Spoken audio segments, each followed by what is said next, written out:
Bismillah. Bismillahirrahmanirrahim. Alhamdulillahirabbil alamin wassalatu wassalamu ala asyrafil anbiya'i wal mursalin Sayyidina Muhammadin wa ala alihi wa sahbihi ajma'in. Qala rabbi shrah li sadri wa yassir li amri wa hlul 'uqdatam min lisani yafqahu qawli. Subhanaka la ilma lana illa ma 'allamtana innaka antal alimul hakim wa la haula wa la quwwata illa billahil aliyyil azim. Nawaitu ta'lu wa ta'lim wa tazakkura wa tazkira wa naf'a wal intifa' wal ifadah wal istifadah wal hasa 'ala tamassuki bi kitabillah wa sunnati rasulih wa du'a ila al huda wa dalalata 'ala al khair ittigha'a wajhillah wa qurbihi wa sawabihi subhanahu wa ta'ala. Allahumma inni as'aluka ilman ladunni wa mashraba safihani ya wahabu ya ghani. Qala al-muallif rahimahullahu ta'ala wa nafa'ana bihi wa bi'ulumihi fid dharain amin. Rabbi yassir wa la tu'assir wa tammim bil khair wa la haula wa la quwwata illa billahil aliyyil azim. Amma ba'du, assalamu alaikum warahmatullahi wabarakatuh.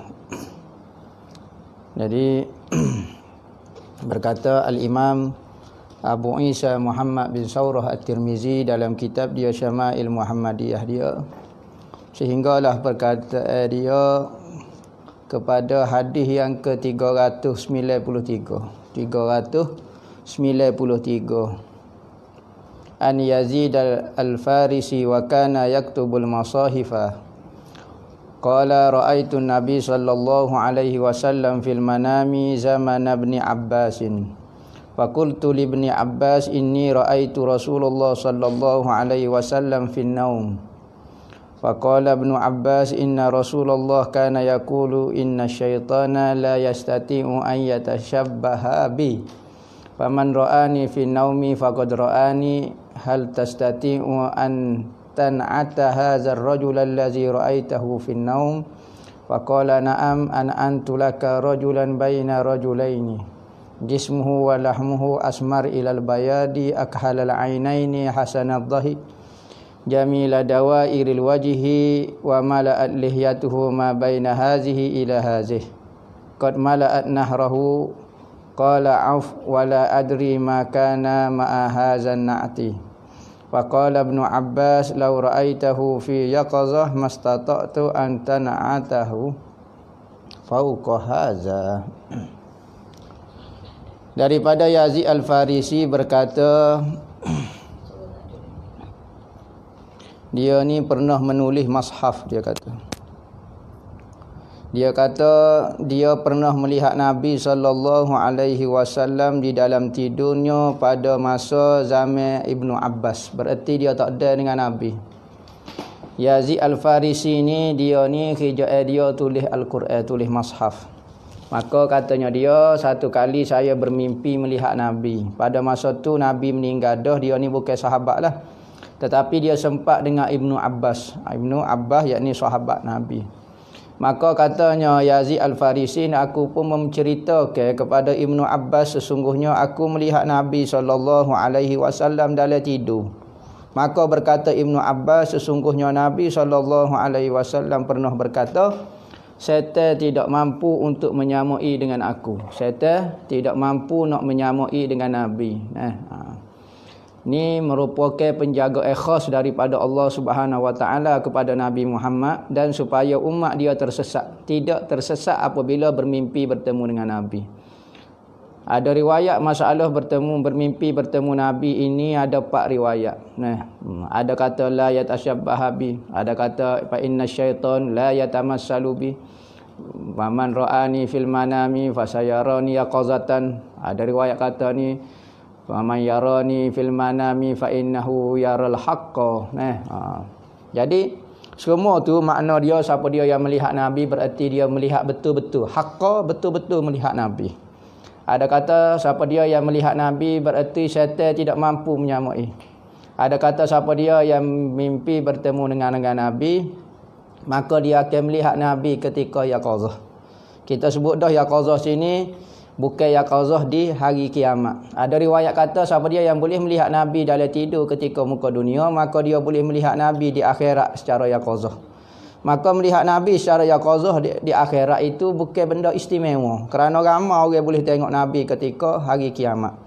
Maka dalam hadis ni menceritakan kelebihan bermimpi bertemu Nabi. Kalau bermimpi temu Nabi pun boleh tengok yaqazah di akhirat, maka orang yang tak mimpi temu Nabi pun boleh tengok Nabi secara yaqazah. Maka hadis ni menceritakan fadail mengenai kelebihan. Maka maksud melihat Nabi secara yaqazah ni maknanya di atas muka dunia. Boleh tengok Nabi di atas muka dunia secara yaqazah. Kita sebut dah. Kita ni melihat sesuatu, apa maksud melihat di dalam mimpi? Melihat dengan hati. Hati melihat di dalam mimpi. Manakala apabila yaqazah, bukan hati dah melihat, mata melihat. Maka tak samalah kita orang yang melihat Nabi secara yaqazah dengan sahabat-sahabat yang melihat Nabi secara yaqazah. Kerana sahabat melihat betul-betul tubuh Nabi secara yaqazah. Manakala orang yang melihat Nabi secara yaqazah, secara jaga selepas daripada kematian Nabi, wafatnya Nabi, adalah melihat surah gambaran Nabi.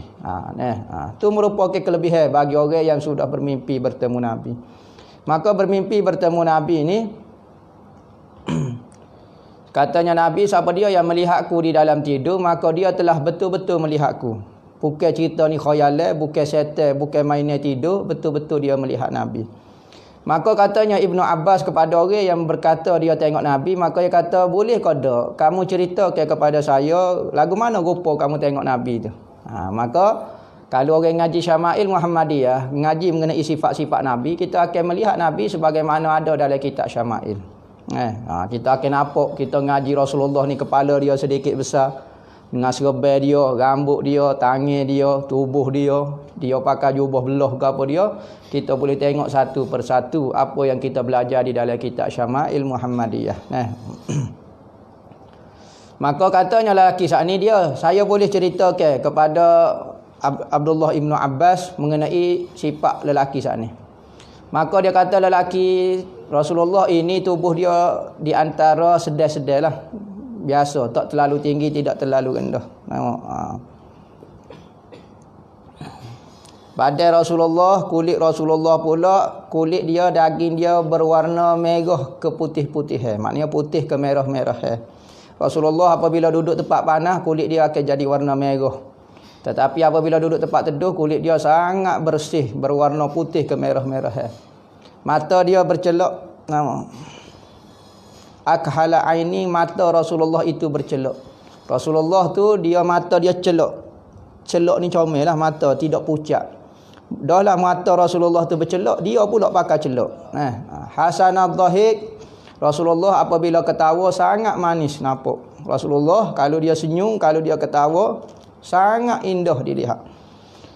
Muka Rasulullah jamilud dawair wajhi, Rasulullah muka dia bulat comel, bulat, tidak segi bukan kata petok. Muka Rasulullah ni muka dia comel panjang Maka memenuhi janggut dia di antara ini kepada sini. Sini janggut, sini maknanya janggut Rasulullah ni penuh.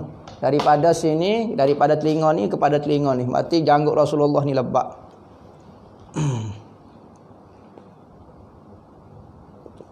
Memenuhi bahagian dadanya.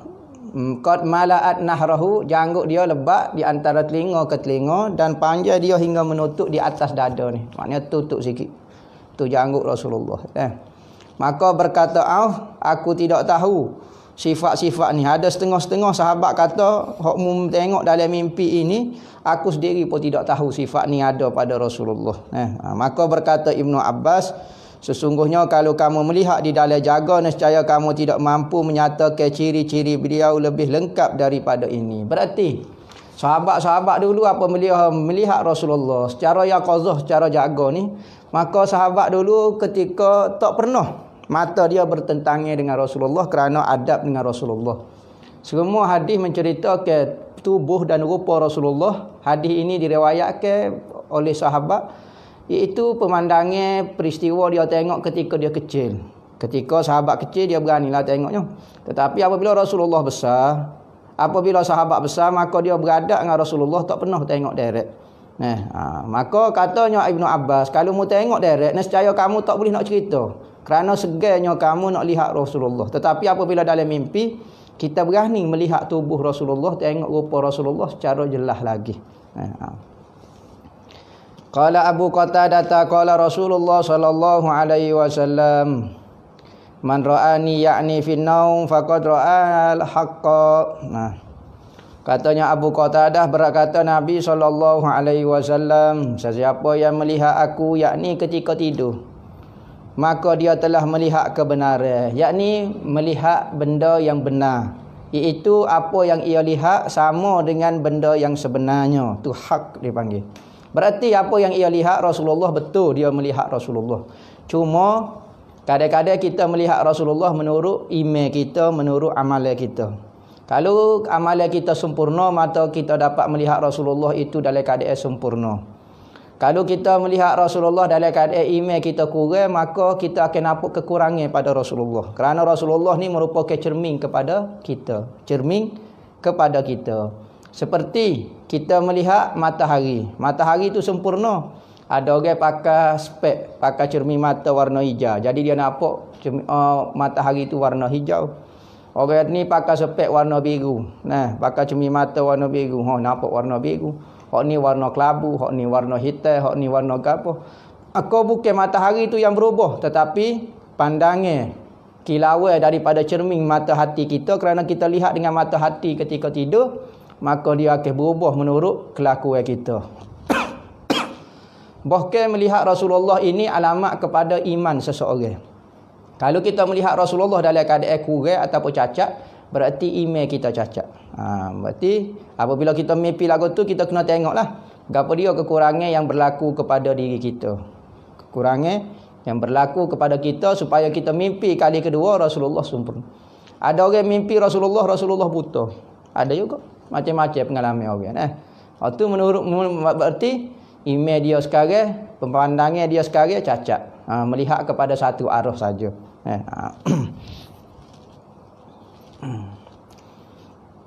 Nabi kata al-mu'minu mir'atul mu'minin. Orang mukmin itu cermin kepada orang mukmin.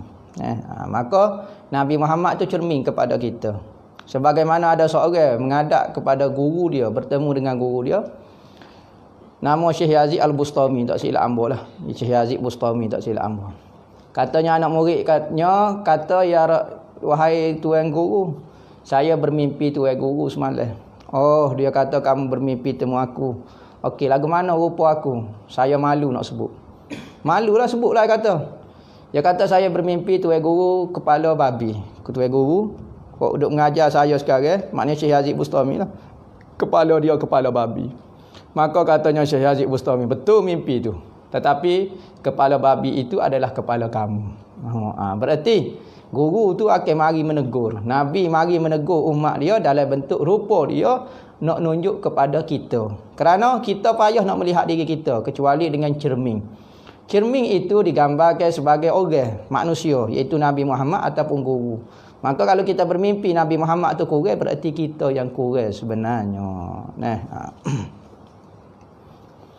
An Anasin anna Rasulullah sallallahu alaihi wasallam qala man ra'ani fil manam faqad ra'ani fa inna syaitan la yatakhayyalu bi. Wa qala wa ru'yal mu'minu juz'un min sittatin wa arba'ina juz'an fin nubuwah. Daripada Anas bin Malik berkata sesungguhnya Nabi sallallahu alaihi wasallam berkata, siapa dia yang melihatku di dalam mimpi, berarti dia telah melihatku betul-betul. Sekalipun tidak tengok jasad, tengok rupa yang sama betul. Sesungguhnya syaitan tidak mampu mengkhayalkan bentuk tubuhku. Kerana Nabi Muhammad ni merupakan insan, manusia yang paling sempurna. Insanul kamil, manusia yang paling sempurna. Ciptaan Tuhan, tempat tajalli Allah Subhanahu wa taala paling sempurna. Sifat jalal, sifat jamal dan membentuk sifat kamal paling sempurna berada di Nabi. Paling sempurna berada di Nabi. Sebab tu kalau kita mengucap kena sebut nama Nabi Muhammad. Asyhadu an la ilaha illallah wa anna Muhammadar Rasulullah. Tak boleh kita beriman dengan Tuhan saja, tidak beriman dengan Muhammad. Tu hebatnya Nabi Muhammad menentukan iman juga. Maka orang yang sempurna ni Allah Ta'ala jaga daripada diserupai. Kerana Nabi Muhammad ni manusia, dia ada bentuk, ada rupa. Maka syaitan cuba nak tiru. Maka penjagaan daripada Allah Ta'ala, syaitan tak boleh nak tiru rupa.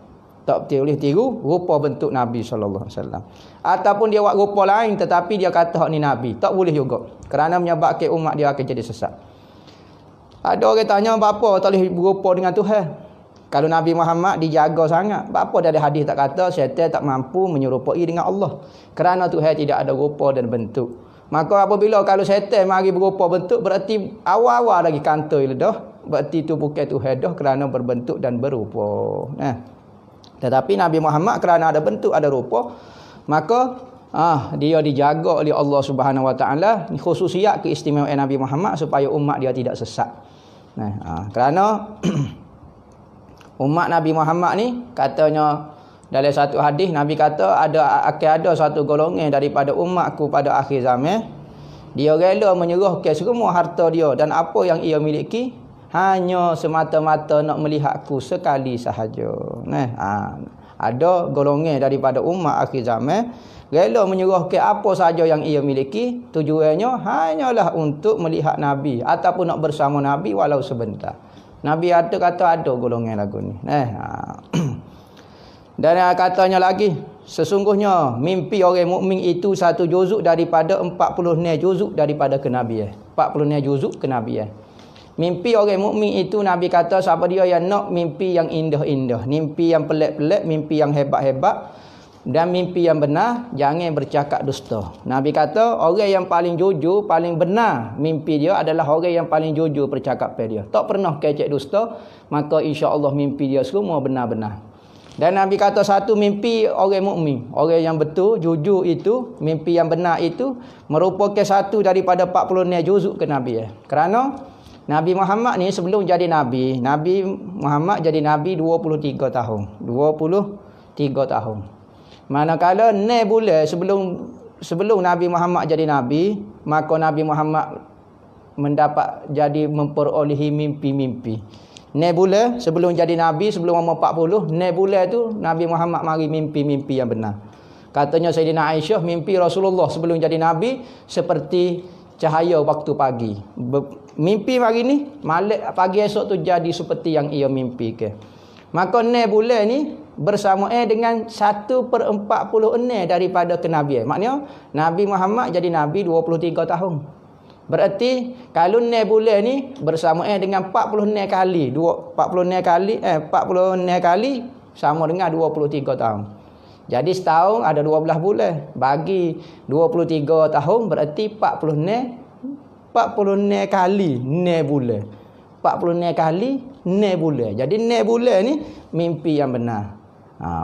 Siapa dia yang bermimpi benar, seolah-olah dia seperti Nabi ketika awal-awal dapat mimpi sebelum jadi Rasul 6 bulan, selama 6 bulan.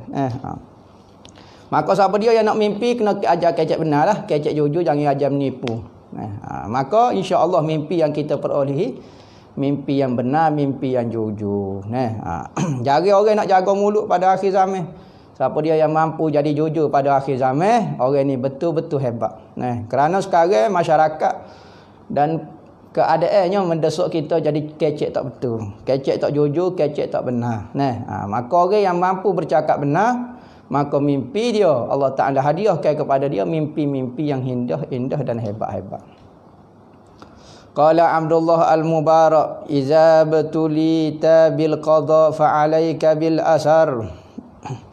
Berkata Abdullah Ibnu Mubarak, apabila kamu diuji dengan qada Allah Ta'ala, maka hendaklah kamu berpegang dengan asar, yakni sumber Rasulullah dan Khalifah Ar-Rasyidin. Katanya Abdullah Ibnu Mubarak, apabila kamu diuji dengan sesuatu benda yang kamu tak suka, kita tak suka, kadang-kadang di sisi Allah benda tu baik bagi kita, tetapi kita rasa benda tu tak baik bagi kita. Kerana apa? Kerana kita tidak tahu hujung dan sudah benda tu. Seorang yang mengetahui kesudahan benda tu, dia akan tahu benda tu baik atau buruk. Tetapi kita ni dengan ilmu makhluk setara ni, jahil kitanya, maka kita akan sangka benda ni tak baik bagi kita. Kadang-kadang benda ni baik bagi kita. Sebab itulah takdir Allah Ta'ala. Kita tak nampak benda ni, adakah benda ni baik ke? Adakah benda ni jahat ke? Adakah benda ni bala atas kita? Adakah benda itu nikmat atas kita? Kita tak tahu. Tetapi kesudahan hujung jatuh kita tu Allah Ta'ala sahaja yang tahu. Maka lagu mana apabila kita hadapi qada Allah Ta'ala lagu tu, maka hendak berpegang dengan Quran dan hadis. Pegang lagu mana Nabi apabila bertemu dengan qada Allah Ta'ala. Di dalam nafas kita ni, nafas kita, kita duk nafas ni dah. Masuk turun, masuk tubik nafas ni, udara ni. Maka katanya dalam mata hikam ada 4 benda yang berlaku. 4 benda yang berlaku. Pertama, sama ada benda itu baik. Benda baik seperti semaya, taat, ibadat kau gapo. Jahat, maksiat, kupu, tu. Nikmat, ketiganya nikmat, keempatnya bala. 4 benda. Baik, jahat, nikmat, maksiat. Kadang-kadang orang duduk dalam nikmat dan dalam taat. Macam kita sekarang boleh puasa, boleh tarawih, boleh gapo, duduk dalam nikmat pula. Tak sakit, tak gapo dia. Duduk dalam baik dan nikmat. Ada orang duduk dalam baik tetapi bukan duduk dalam nikmat. Boleh semaya, boleh puasa tapi dia sakit, dia goni. Bukan duduk dalam nikmat. Jadi 4 benda ni sama ada mari 2 benda ataupun 3 benda dalam satu masa. Maka kalau benda itu mari kebaikan, di dalam nafas kita tu berlaku kebaikan, kita boleh semaya kerana maka apa dia tugas kita kena puji Allah Taala, bersyukur kepada Tuhan. Kalau berlaku maksiat pula dalam nafas kita, maka wajib kita bertaubat, minta maaf dengan Tuhan. Tu memang tugas kita dah. Ketiga pula, kalau mari nikmat dalam nafas kita, bersyukur dengan Tuhan. Kalau mari ujian, mari benda hak tak molek, maka kena bersabar dengan Tuhan. Tetapi bagi orang yang sayang ke Tuhan, tak ada istilah sabar dah. Tak ada istilah sabar bagi Tuhan. Sabar ni berarti dia masih tak suka benda tu. Tetapi bagi orang mukmin, orang yang suka ke Tuhan, maka apa yang Tuhan takdir hak tu ialah ia suka. Katanya seorang sufi kata, saya kalau berdoa Tuhan mustajab doa saya, maka saya suka sekali. Suka kerana Tuhan mustajab doa saya. Tetapi kalau ketika saya berdoa, Tuhan tidak mustajab ke doa saya, maka saya syukur 10 kali. Kenapa? Kerana saya doa dan mustajab itu adalah pilihan saya. Manakala apa yang saya doa tapi tak boleh, itu merupakan pilihan Allah. Maka 10 kali saya syukur lagi kerana pilihan Allah tentu lebih hebat daripada pilihan saya. Hadis yang terakhir. Ni hadis yang terakhir ni kita khatam malam ni kitab ni, hadis yang terakhir. An Ibn Sirin qala haza hadis dinun fanzuru amman ta'khuzu dinakum. Katanya Ibn Sirin. Ibn Sirin ni masyhur dengan tafsir mimpi. Tafsir, ta'bir mimpi. Orang ulama mazhab Syafi'i yang masyhur dengan ilmu mentafsir, menta'bir mimpi. Katanya dia pernah mengarang ada satu kitab Tafsirul Ahlam, tafsir mimpi. Berkata ia, hadis ini daripada agama. Maka hendaklah kamu melihat daripada mana kamu ambil agama kamu, yakni hadis. Berarti ilmu-ilmu ini masuk daripada agama. Ilmu-ilmu kita dak belajar ilmu sekarang ni terdiri daripada agama. Bukan kata semaya saja agama, belajar juga ilmu agama. Maka katanya Nabi Muhammad, hendaklah kamu perhati daripada mana kamu ambil hadis kamu, daripada ilmu mana, daripada mana kamu ambil ilmu kamu. Ilmu itu agama kamu. Tak mungkin seorang Islam mengambil ilmu daripada orang Yahudi. Kerana apa? Kerana ilmu itu adalah agama. Berarti kalau kita ambil daripada Yahudi, Yahudi tak ada agama, ambil lagu mana? Maka seorang tu mestilah ambil ilmu menurut ilmu dengan orang yang munasabah, dengan orang yang ulama menyatakan dia tu disepakati. Jangan ilmu ambil dengan orang yang tidak orang kenal, orang yang tidak ada sanad, orang tak ada gapo, orang-orang yang ulama kontroversi mengenai dia. Maka kita tinggalkan ulama tu, kita ambil ulama-ulama yang sudah sepakat manusia, ulama memiktirahkan dia. Habislah khotilah kita kitab Syama'il Muhammadiyah. Alhamdulillah Allah Ta'ala beri rezeki kepada kita mengkhatamkan kitab ni. Jadi mudah-mudahan dengan kita tutup hadis Nabi pada akhir sekali itu, hadis bermimpi dengan Nabi, mudah-mudahan selepas pada kita mengaji mengenai rupa bentuk Nabi, sifat-sifat Nabi, insya-Allah Allah Taala akan rezeki kepada pok kita semua ni, sama ada dengar dalam live ke siapa-siapa dia, dengan bulan puasa, berkat bulan puasa ni dapat mimpi temu Nabi. Sekurang-kurangnya ada orang mimpi 80 kali, ada orang mimpi 100 kali, ada orang mimpi banyak kali, setiap kali. Setiap kali dia tidur pun ada juga orang mimpi. Maka bergantung kepada kesungguhan masing-masing. Insya-Allah rezeki itu ada. Kalau tak mimpi pun insya-Allah benda tu ada kebaikan juga. Mimpi bertemu Nabi tidak syarat orang tu soleh.